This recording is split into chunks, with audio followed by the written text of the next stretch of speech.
Jamshid Rashid yupo hapa kutupa sasa mrejesho wa kile ambacho kinaendelea. Baada ya mara ya kwanza tulizungumza hapa kuhusiana na jinsi mambo yalivyo kuelekea ligi ya Kaibanja, lakini baadaye kikao kikafanyika. Bwana Jamshid, karibu bwana. Asante Yusufu. Ndio. Kwanza nikupongeze kwa kazi nzuri ambayo unaendelea kuifanya. Jambo la Kaibanja bwana, lilianza mdogo mdogo. Lilianza kama story hivi, lakini mwisho wa siku namshukuru Mungu. Sasa hivi jambo hili limesimama na kikao cha juzi ambacho tuliahidi kwamba tutaenda kukaa. Tumekaa viongozi wa serikali za mtaa, lakini pia viongozi wa timu mbalimbali tumekaa nao. Ukumbuke timu zetu ni 6 kwa sasa. Na tumesema tournament yetu haitokuwa ndefu kwa kutokana na ratiba jinsi ambavyo tunaitaka iwe. Tulikaa tukapata ratiba ilienda, tukapata team Giant kwanza. Zile team Giant zikarushwa, tukachezesha nini ile draw. Baada ya kuchezesha draw, team Giant zenyewe zilitoka zinajifahamu. Sasa wakaenda kuchezesha draw, na draw ikaonekana ni timu gani inakutana na timu gani, timu gani inakutana na timu gani. Mwisho wa siku tukapata ratiba kama ifuatavyo. Kakoronto itakutana na Kaibanja.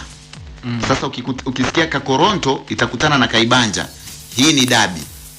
Sijui unanielewa Hii ni dabi. Hizi ni timu ambazo ni timu moja ambayo imezaa timu mbili. Sijui napozungumza vile unanielewa. Timu moja imezaa mbili. Yes. Nikiwa na maana ya kwamba napozungumza hivi inawezekana ikawepo timu A. Lakini mwisho wa siku baadaye ikaonekana kuna timu B. Sasa timu A imeizaa timu B. Kakoronto imeizaa Kaibanja. Kwa hiyo ni timu mbili ambazo zilikuwa timu moja, lakini zimetengana kwa sasa kwa ajili ya maslahi mapana ya maeneo. Kakoronto imejitegemea, lakini pia Kaibanja imejitegemea. Kwa hiyo kwenye draw wakati tunachezesha, Kakoronto ambayo ndo timu mwenyeji ikawa imekutana na timu ya Kaibanja, na ndo mechi ya ufunguzi ya kwanza hiyo. Lakini mechi ya pili timu nyingine ikaja Rugasha. Rugasha inakutana na Nyakigando.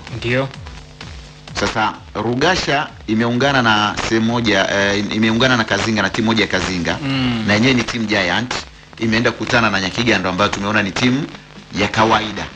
Sijui umenielewa Lakini mwisho wa siku Kenge imeenda kukutana na Kayoro. Ratiba ligi inaanza tarehe ngapi? Ligi inaanza tarehe 17 ambayo itakuwa siku ya Ijumaa hii. Yes, ndio itakuwa siku ya uzinduzi wa tournament yetu. Maana tukisema ligi inakuwa na upana wake kidogo. Hii ni tournament ambayo itakuwa ya muda mfupi. Timu ambayo itafungua siku hiyo ni Kakoronto dhidi ya Kaibanja, lakini mechi itakayofuata Jumamosi itakuwa Rugasha dhidi ya Nyakigando, lakini mechi nyingine ambayo itachezwa Jumapili itakuwa ni Kenge dhidi ya Kayoro. Uwanja ambao uliteuliwa kutumika ni uwanja wa Kakoronto. Ambao ndio umeonekana kuwa uwanja mama, uwanja ambao umekuwa katikati mwa timu zote ambazo zinazunguka ile kata. Lakini jambo jingine, ikabidi sasa kwenye mazungumzo ikabidi tuwape wale viongozi wa timu, lakini pia na kamati nzima na viongozi wa serikali tuwape uhuru wachague jina jina la tournament hii. Mwisho wa siku wakaamua kuita jina ambalo mimi sikulipenda, lakini mwisho wa siku nikajikuta wameipa jina hilo. Wakaita Jamshid Cup rudi nyumbani kumenoga. Ndio jina la tournament yetu. Jamshid Cup rudi nyumbani kumenoga. Kwa hiyo wakaamua kuipa jina hilo, na mimi nikabariki kwa sababu ni wale ambao michuano ni Jamshid Cup, alafu hiyo rudi nyumbani kumenoga ni kama hashtag. Sasa iko complete. Jamshid Cup rudi nyumbani kumenoga. Yani ipo complete, sio hashtag. Kuna labda hashtag au kauli mbiu? Hapana. Sasa tunaitumia kama ilivyo. Jamshid Cup rudi nyumbani kumenoga. Yes, kwa hiyo ndo ilivyo hivyo. Lakini uwanja ulioteuliwa kwenye mashindano hayo ni uwanja wa Kakoronto ambao uzungumzia kwamba ulionekana kuwa katikati mwa maeneo yote ambayo yanazunguka kata hiyo ya Kaibanja. Lakini pia baada ya kupata hizi timu 6 ndio ni knockout stage ambayo inachezwa. Timu tunaanzia robo finali. Lakini ukianzia robo finali ukiwa na timu 6 kuna changamoto ambayo unaweza ukaipata, kwa sababu timu moja ya kwenda nusu finali unaweza usiipate. Kwa nini? Timu 6 hizi, timu 3 zikishinda robo finali, kuna timu moja itapungua ambayo inatakiwa iungane na hizi 3 ili waweze kucheza nusu finali. Sasa tulichokifanya pale, tukakubaliana, tukawapa uhuru wale wawakilishi na viongozi wa timu, bwana, tufanyeje ili tupate timu moja ambayo itaungana na hizi 3 ambazo zitakuwa zimeshinda. Ndio. Kutokana na muda wakasema bana, turefushe walau hizi 3 ambazo zitakuwa zimetolewa zishindane, lakini ikaonekana hapana, tutarefusha muda wakati jambo letu tunataka liwe la muda mfupi. Ikabidi tuangalie kanuni ambazo zinaweza kutusaidia kupata hii timu, na miongoni mwa kanuni pendekezwa ikapitishwa kanuni ya kwamba timu ambayo itaonekana imepoteza mchezo tuseme kwa ugumu au kwa shida, kwa tabu, kwa mbinde, kwa mbinde, ndo timu ambayo itachukuliwa kama best loser kuungana na hizi timu. Hapa likaja swali, huyu anaweza akapoteza kwa bao 1-0, ndio, lakini huyu kapoteza kwa bao 5-4. Sijui unanielewa Inakuaje? Unamchukua yupi? Nani kapoteza kwa tabu? Sijui umeelewa Huyu kapoteza 1-0. Ndio. Huyu kapoteza 5-4. Ni nani hapa utampeleka? Na mwisho wa siku tukakubaliana huyu ambaye atakuwa amefungwa lakini naye anafunga. Ndio. Umeelewa? Lazima tumpe nafasi. Tumpe nafasi. Huyu ambaye amefungwa lakini naye anafunga. Lazima tumpe nafasi. Sio huyu aliyefungwa kwa taabu. Sio huyu aliyefungwa kwa tabu. Lakini kwa sababu huyu amefungwa kwa tabu, kwa sababu mchezo wa mpira wa miguu tunajua kila mmoja anakuwa anatafuta ushindani. Lakini huyu kaleta ladha. Ana wafungaji lakini ana beki mbovu. Sio, unanielewa Ana wafungaji lakini ana beki mbovu. Kutokana kwamba tuna kwenye nanilii kwenye mashindano yetu tumetoa nafasi ya usajili. Ndio. Kwa hiyo tukaona huyu ambaye alikuwa anafungwa lakini naye anafunga kwenye usajili wa wachezaji watatu pale tunapoelekea nusu finali. Ndio. Huu usajili unaweza kumsaidia kupata wachezaji wa kuboost timu yake ili isipoteze kwa mabao mengi kama alivyokuwa amepoteza. Kwa hiyo jambo tukaliweka namna hiyo. Kwa hiyo tutampata best loser kwa njia ya namna hiyo ili tusirefushe mashindano ya kuendelea kumtafuta. Kwa hiyo mechi 3 mara baada ya kutamatika tutaipata timu ambayo itaungana na hizi 3 ambazo zitakuwa zimefanyaje hapo kwenye best loser. Hapo pia kuna changamoto hivi, asiwezi kuna nini tukakubaliana bwana, si tukienda tufungane 3-4 4-3 5 ngapi ili sote twende. Sasa kuna mfumo ambao tumeuweka, kuna kanuni ambazo pia tumezitazama kwamba ikitokea ikawa hivi ndio basi tutafanya hivi. Yani ikitokea ikawa hivi basi tutafanya hivi. Kwa hiyo kuna kanuni ambazo tumeweka kwa ajili ya kulinda hilo jambo ambalo umelizungumza, kwa sababu tunajua kwenye mpira wa miguu kuna mambo mengi ambayo yanajitokeza. Lakini pia jambo jingine ni jambo ambalo tunaweza kutengeneza mazingira ambayo tournament yetu inaweza kupendeza. Ndio. Moja ya kitu ambacho kilifanyika, ilibidi twende kuangalia zawadi. Unajua mashindano ni zawadi. Yeah, of course. Mara baada ya kufika hapa, kama una kumbukumbu nzuri kwamba nilimwomba mwenyekiti wa kitongoji anitafutie zawadi ambaye ni wa heshima. Kwa sasa zawadi ambayo imeandaliwa ni zawadi ya mbuzi. Ndio. Kwa mshindi wa kwanza. Ndio. Sasa baada ya kufika ikabidi kwanza, hata kabla ya kwenda kwenye kikao, nikaanza kumtazama yule mbuzi ambaye amepatikana. Kiufupi niliridhishwa na mbuzi mwenyewe. Yes. Zawadi yenyewe. Yes, niliridhishwa na zawadi, lakini jambo jingine ambalo lilinifanya nilifurahishwa na uongozi wa serikali, akiwemo mtendaji wa kata. Ndio. Mtendaji wa kata ya Kaibanja alinipa ushirikiano mzuri sana. Ndio. Lakini mwenyekiti wa kitongoji sehemu ambako tulifanyia kikao hicho, walinipa ushirikiano mzuri sana. Sema jambo ambalo naliona ndio ni kwamba ratiba ambavyo imepangwa ni kama ligi itaenda tournament yetu inaweza ikatumia hata wiki 3. Kwa sababu kama tunaanza tarehe 17, ndio unanielewa tunaanza tarehe 17, 18 na 19. Hizi mechi zinachezwa back to back. Yeah. Mara baada ya hapo itabidi timu tuzipe mapumziko, muda wa kupumzika. Yes. Yeah. Tunatoa mapumziko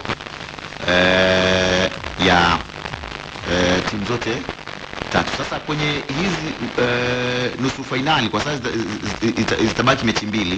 Mara baada ya hizi mechi 3 itabaki mechi 2. Hizi mechi 2 tumeona zitaenda kuchezwa Jumamosi na Jumapili. Ndio. Sio, unanielewa? Jumamosi na Jumapili ndio itakuwa siku ya kucheza hizi mechi. Ambapo ukitazama kalenda tournament yetu nahisi itaisha mwishoni mwa mwezi huu. Tarehe 17 tunaanza. Ndio. 18 tunacheza. 19 tunacheza. Mara baada ya hapo tournament yetu itachezwa tena ambayo itakuwa nusu finali sasa. Ndio. Itachezwa tarehe 25. Ambayo itakuwa Jumamosi. Na tarehe 26. Yeah. Umeelewa hiyo ni nusu finali. Sasa tunaenda kucheza finali. Finali yetu itachezwa tarehe 2. Tarehe 2 Agosti. Yes, mwezi wa 8. Ambayo pia itakuwa Jumapili. Yes, itakuwa siku ya Jumapili. Kwa hiyo hapa tuna takriban wiki 2. Ndio. Ambazo zinaenda kutamatika. Japo nilitamani iishe mwezi wa 7 huu, lakini kutokana na kuongeza ladha ya jambo, yes, watu wajiandae, wajipange kwa ajili ya jambo ambalo linakuja, lakini naamini kila kitu kitaenda kama ambavyo kimepangwa. Kwa hiyo finali yetu itachezwa tarehe 2 mwezi wa 8. Lakini tournament yetu inaanza tarehe 17, 18 na 19. Hiyo itaenda kwa pamoja. Nusu finali tutaenda kuicheza tarehe 25 na tarehe 26, ambapo finali tutaenda kuicheza tarehe 2. Kuna lolote ambalo huenda nimelisahau? Umetoa ufafanuzi mzuri. Lakini baadhi ya vitu ambavyo nadhani pia msikilizaji inawezekana labda na hamna shauku ya kufahamu, hakutokuwepo mechi ya mshindi wa 3. Yeah, hatutokuwa na mechi ya mshindi wa 3. Zaidi ya tutakuwa na finali. Ndio. Moja tu ambayo kila timu sasa hivi nipo kwenye taratibu wa kila timu kila timu ambayo imeshiriki ipate mpira wa kuchezea. Ndio.